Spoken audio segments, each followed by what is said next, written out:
இதய தெய்வம் புரட்சி தலைவர் எம்ஜிஆரின் இரத்தத்தின் இரத்தமான என் உயிரினும் மேலான எனது அருமை உடன்பிறப்புகளே, உங்கள் அனைவருக்கும் எனது அன்பு கலந்த வணக்கத்தினையும் இனிய சுதந்திர தின நல்வாழ்த்துகளையும் தெரிவித்துக் கொள்கிறேன்.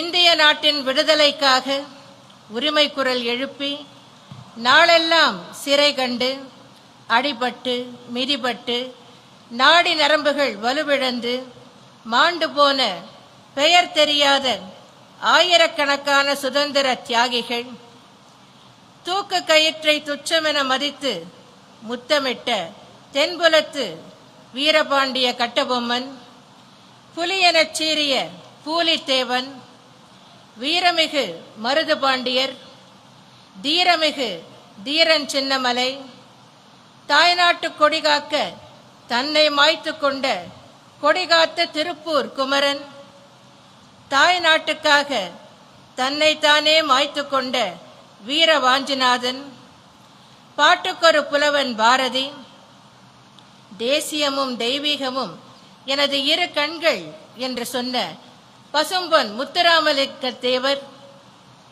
வீரமங்கை வேலுநாச்சியார், வீரமங்கை வேலுநாச்சியாரின் படை தளபதி வீரத்தாய் குயிலி, வட இந்தியாவைச் சேர்ந்த பகத்சிங், குருதேவ், ராஜகுரு என எண்ணற்ற வீரர்களை நெஞ்சில் நினைத்து போற்றுவதற்கும் அவர்களின் புகழை பாடுவதற்கும் அவர்களின் தியாகங்களை நினைவு கூறுவதற்கும் இந்த சுதந்திர திருநாளை நாம் இங்கே இன்று கொண்டாடி கொண்டிருக்கிறோம்.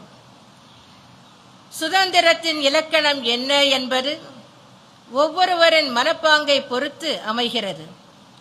இருப்பினும் சுதந்திரத்தின் அடித்தளமாக, ஆணிவேராக, அச்சாணியாக விளங்குவது பொருளாதார சுதந்திரம்.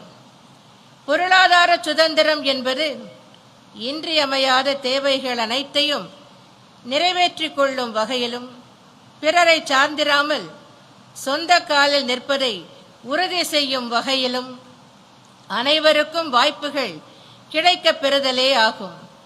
அனைவருக்கும் தேவையான வாழ்வாதாரம் கிடைப்பதும் சமூக ரீதியில் ஏற்றத்தாழ்வுகள் இல்லாத நிலையுமே உண்மையான சுதந்திரம் அனைவருக்கும் கிடைக்கப் பெற்றுள்ளதை பறைசாற்றுவதாக அமையும்.